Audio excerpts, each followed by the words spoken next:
Olá, meus amigos, um dia de muita paz para todos nós. Paz é o símbolo do trabalho. Hoje, exatamente 14 de julho de 2023, estamos nós reunidos para estudarmos a obra Ave Cristo. Nós vamos solicitar para o nosso querido amigo Tarcísio fazer a nossa prece de gratidão. Logo depois, a nossa irmã Aramita irá fazer a recapitulação do nosso último estudo.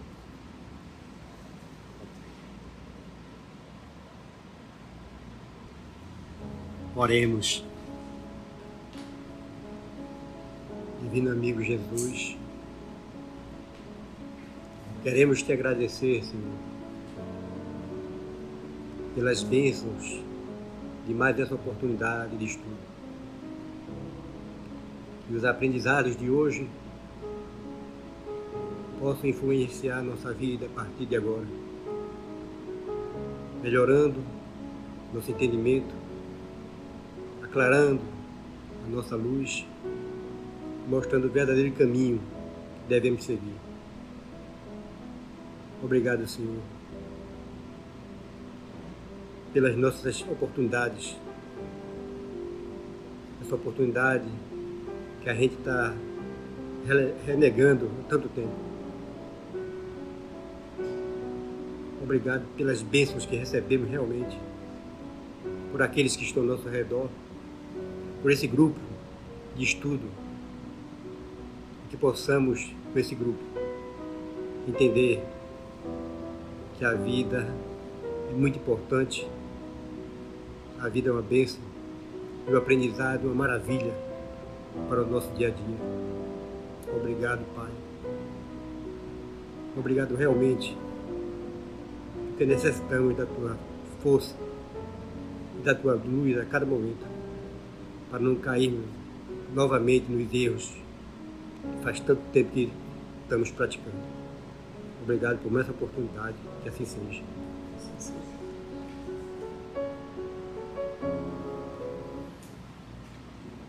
Em nosso último estudo, nós vimos que depois de ser escorraçado pelo seu ex-amigo, o Fúvio Espândio, o Quinto Celso falou para o Tassiano que tinha uma carta para procurar os cristãos e foram, mas o Tassiano não quer ainda aceitar ficar com os cristãos, que é só um tempo que ele ainda quer tentar procurar a filha, Lucila. E eles chegaram ali na carta e qual não é a surpresa, né? O narrador nos conta que aquela casa era a casa que era do Lisipo de Alexandria, que foi no começo da história, onde o Quinto Varro, né, se encontrou, né, com o irmão Corvino e também o Lisipo de Alexandria, que deu guarida para ele, conversou com ele enquanto esperavam pelo irmão Corvino. E ele disse que eles se sentem bem naquela casa, são bem acolhidos, é uma atmosfera de paz, e é o Érato e os seus dois sobrinhos que moram lá. Então eles estão lá e o Tassiano ainda está com essa ideia de procurar filho. Então vamos juntos, né? Voltando ao último parágrafo, Máximo e Berzélio, abnegados cultores, né, seguidores da Boa Nova, salientavam as dificuldades da vida em Roma. Surgira nova crise de violência e inquietação. A derrota do imperador Valeriano, escandalosamente aprisionado pelos persas, criara a atmosfera ameaçadora para os núcleos cristãos. Ignácio Galieno, o filho do imperador humilhado, lembra que ele foi morto, foi retirado a pele dele, da pele dele foi feito um banquinho para colocar os pés sobre o banco. Galieno governou o Império Romano como co-imperador com seu pai Valeriano, de 253 a 260, e tornou-se nesse ano o único imperador romano até 268. Ele nasceu em 218 e desencarnou em 268. E ele pegou uma grande crise no Império. Vamos lá. Você está vendo que quando a gente diz os romances de Emmanuel, eles não trazem apenas uma história romanceada, eles trazem história política, geográfica, né? ele traz nomes, então mostrando a autenticidade do trabalho mediúnico. Olha aqui, Ignácio Galieno. Nós estamos falando em 268 da era cristã. Ele dá o nome e a gente vai pesquisar. O filho do imperador humilhado subira ao poder. Pessoalmente, tinha simpatia pelo cristianismo torturado, da qual, pouco depois, ofereceria públicas demonstrações, mas, no rigor dos conflitos sociais, o novo imperante devia curvar-se aos desejos das classes dominadoras. A força dos editos de 257 e 258, que geraram tremenda e cruel repressão aos serviços do Evangelho. Sabe, gente, eu lendo isso daqui, vendo essa luta, essa briga de interesses sociais e políticos, e a gente se deparando com o nosso país hoje, a gente vê que essas coisas são muito antigas, essas lutas são muito antigas, não mudou nada, passa séculos e séculos. Por exemplo, nesse período aqui, se matava cristão, se prendia cristão e achava tudo aquilo normal. Hoje em dia nós temos um monte de gente preso, um monte de 1.000 e poucas pessoas foi presa dentro de um local e ali ficou todo mundo sem as mínimas condições. A gente, não, é isso mesmo, é normal. Então a gente percebe que as coisas contemporâneas, por mais absurdas que sejam, a gente acha que aquilo tudo é normal, que tudo é isso mesmo, entendeu? E não foi diferente nessa época aqui. Se prendiam as pessoas, deixavam as pessoas dentro daquelas celas imundas e depois jogavam os leões. Tipo assim, não tem nada a ver com isso. Então a gente percebe que os tempos vão passando, as coisas vão se repetindo e a gente continua anuindo com tudo, né? Anuindo com crime. Então quando você fala de briga e de desentendimento político, de interesses pessoais, você vê que ele tinha uma queda para o cristianismo. Ele anuía com o cristianismo. Mas por conta da força social, dos interesses pessoais, o que ele fez? Oi? Não vou assumir. Para não se comprometer. Mudou. A força dos editos de 257 e 258, que geraram tremenda e cruel repressão aos serviços do Evangelho, reaparecera com bastante vigor. Potentados e autoridades, como de costume, atribuíam os desastres políticos do império à ira dos deuses, revoltados com o intenso proselitismo cristão. Então tinha que arrumar bode expiatório. E o bode expiatório era quem? Os cristãos. Então Roma não estava ganhando as suas guerras, estava uma confusão enorme.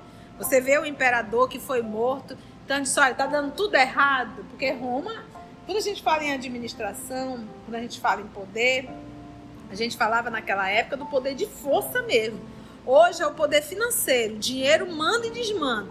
Na época era a força, quanto maior o número de exército, isso garantia o seu império, né? E a gente vê aqui que Roma vinha perdendo nessas batalhas, né?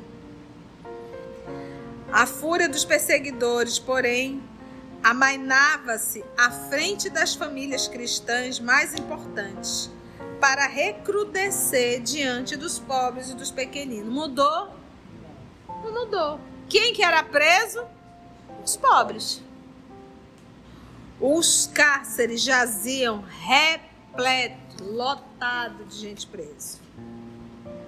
O anfiteatro de Vespasiano estava oferecendo funções sucessivas.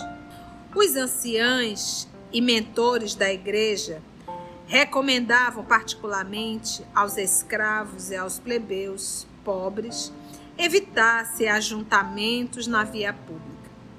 Inúmeros senhores, congregados na faina de coibir a expansão evangélica, essa faina aí é o trabalho, tá? Então vou repetir. Congregados no trabalho de coibir a expansão evangélica, não vacilavam em denunciar os servidores menos favorecidos como inimigos da ordem pública, exigindo represálias e punições. Considerando a probabilidade de ações subversivas, os tribunais regurgitavam de magistrados e demagogos. Segundo a opinião do patriciado em decadência, Os cristãos que pregavam a fraternidade eram arguidos, ou seja, acusados de responsáveis pela onda de pensamento renovador. As festas em louvor de Galeno demorar-se-iam ainda por tempo indeterminado. O governo, por seus dignitários, aqueles que ocupam os cargos elevados, mais representativos, desejando entreter o povo impressionado com as vitórias de Sapor, promovera variadas exibições. Sapor é do Império Sassânida, que ele reinou de 240 até 270. Então o homem estava ganhando, a culpa era de quem? Variadas exibições. Além das preces públicas ante a imagem de Júpiter, que eles eram obrigados a fazer, do sacrifício de animais no Capitólio, que era uma das 7 colinas de Roma, das fartas distribuições de azeite de trigo, das corridas eletrizantes e das lutas ferozes entre gladiadores de nomeada, ou seja, de renomes. Então é aquela coisa, olha, vai ter a luta no MM não sei o que com fulano de tal, é o conhecido. Então na época, você vê que é uma coisa muito primitiva ainda, tinham essas lutas do gladiador e tinham os preferidos, daqueles que já eram conhecidos.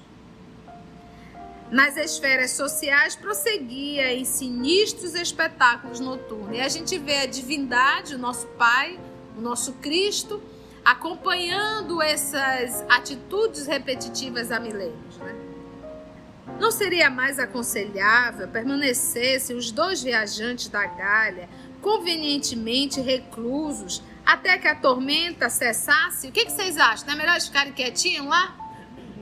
O que vocês têm de sair? Fica aqui, tá uma confusão, estão matando o cristão por qualquer coisa. Temos que evitar. Ante a pergunta do anfitrião, que permanecia no ar, Tassiano lembrou a necessidade de ganharem o centro urbano, sem demora. Competia-lhe aparecer no Aventino na manhã do dia imediato.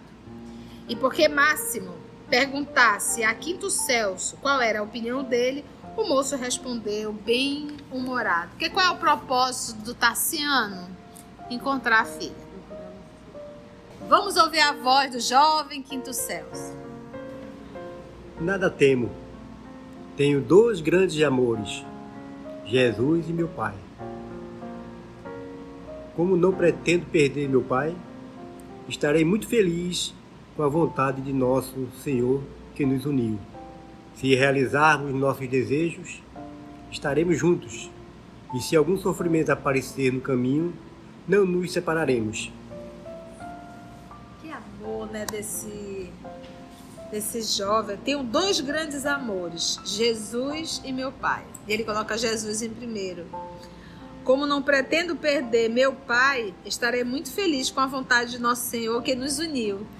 Então isso não é à toa que eu estou aqui ao lado. Então foi Jesus que nos uniu. Então eu sou fiel ao Cristo e fiel ao meu Pai. Se realizarmos nossos desejos, estaremos juntos. E se algum sofrimento aparecer no caminho, não nos separaremos, Que coisa linda. Porque a gente adora estar junto nas festas, mas odeia estar junto na hora do sofrimento e da dor, A gente quer estar bem longe. A gente inventa 1000 desculpas para não estar ao lado daqueles que estão com dor. A observação conquistou o sorriso de todos e o próprio Tassiano, feliz por haver encontrado no mundo alguém que o amava assim tanto. Mostrou no semblante sinais inequívocos de reconforto e contentamento. Caíra a noite, e o céu se recamara de um sem número de iriantes, de brilhantes estrelas. A claridade de 2 tochas, a reduzida assembleia comentou, ainda, por bastante tempo, a respeito dos árduos trilhos da Boa Nova, detendo-se em considerações especiais sobre os mártires que por mais de 2 séculos vinham tombando em serviço à humanidade. Mais de 200 anos, gente. Tassiano, silencioso, e a gente quer resolver tudo no ano só, né? Tassiano, silencioso, tudo ouvia, com discrição e respeito. Até que Marcelino ofereceu aos hóspedes a enxerga, ou seja, a cama pobre, limpa e modesta, em que deviam repousar. Na manhã seguinte, puseram-se ambos em caminho.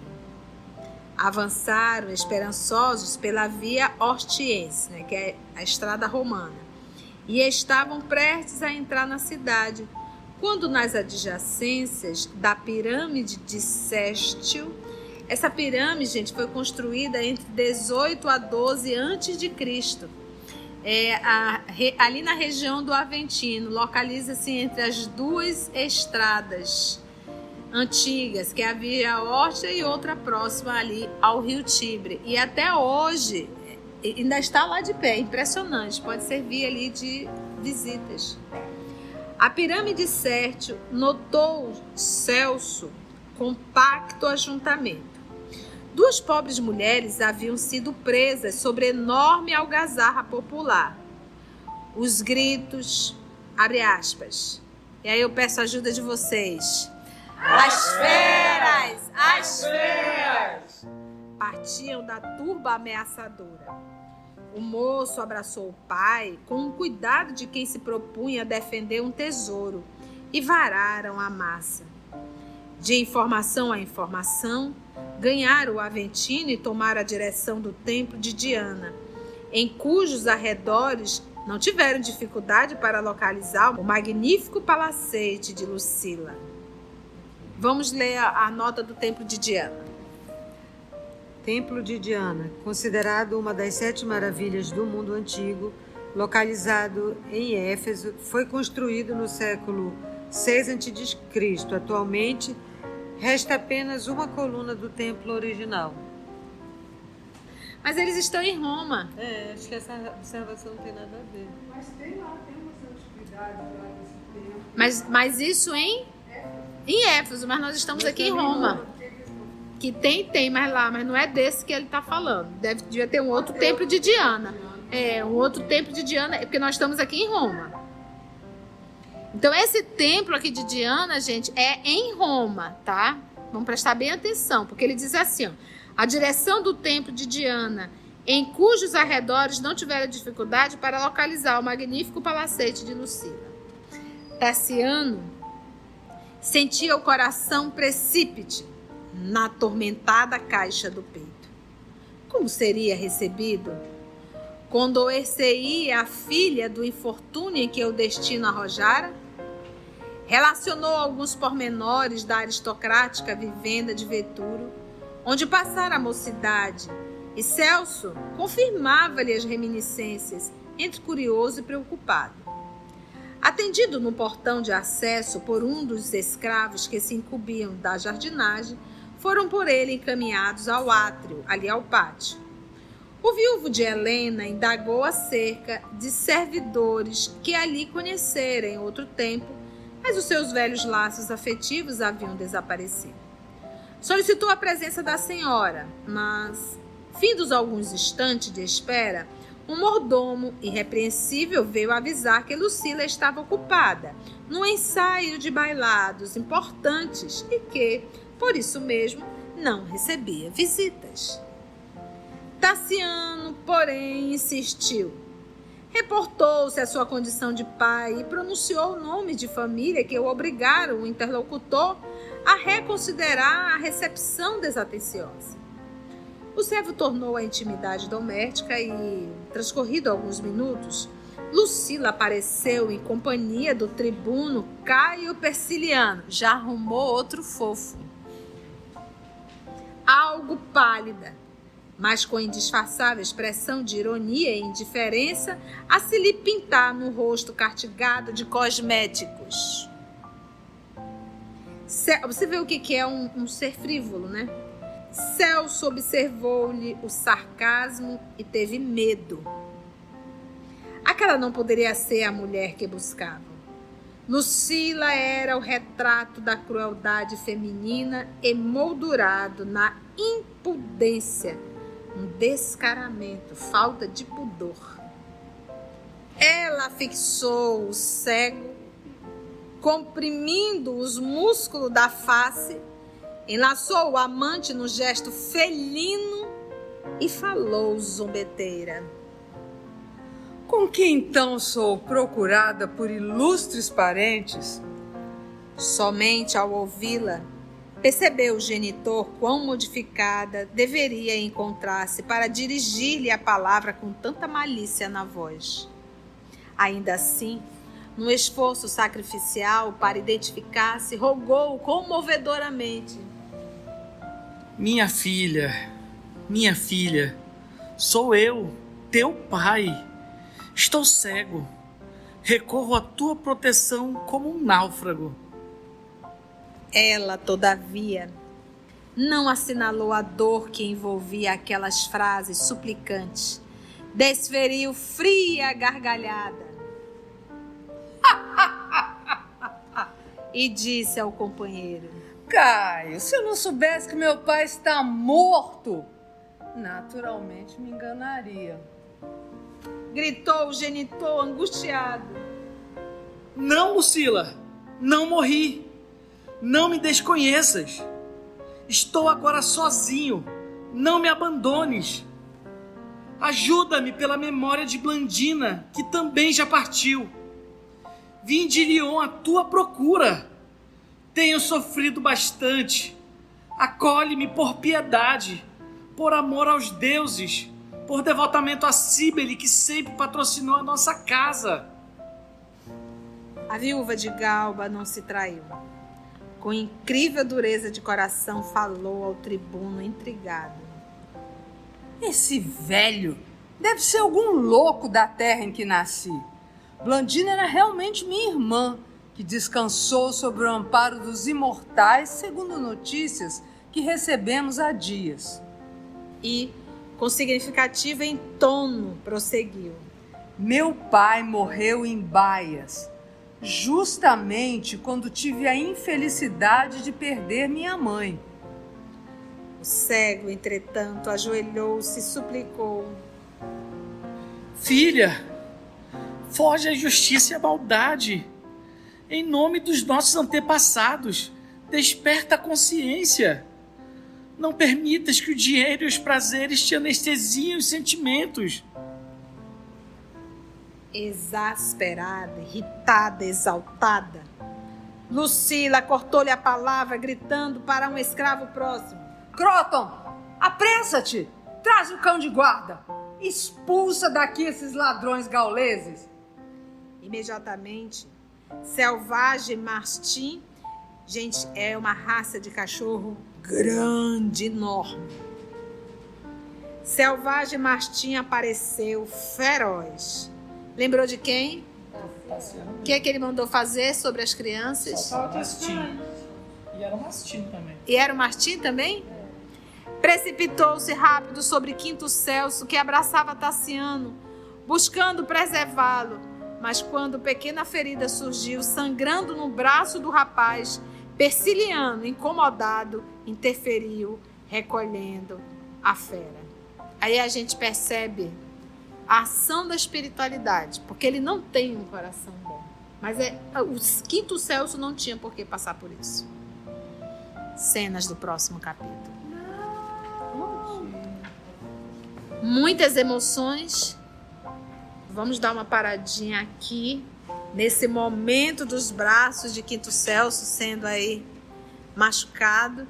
A gente percebe a ação da espiritualidade, porque essa cena dolorosa não foi só frente a encarnados, foi também frente aos desencarnados. E que tudo isso possa servir de lições para todos nós. A gente lê aqui um romance, mas a nossa vida também o é. Nós também somos levados a determinadas encruzilhadas, a determinadas escolhas, que possamos sempre repensar o que estamos fazendo da nossa vida e das nossas escolhas. E assim agradecemos a Deus, nosso Pai, agradecemos a Jesus, o amor de nossa vida, aos amigos espirituais aqui presentes. E ajuda-nos, Senhor, sempre, para que não venhamos mais uma vez repetir os erros do passado, decepcionando o amor infinito de Deus. Graça te damos.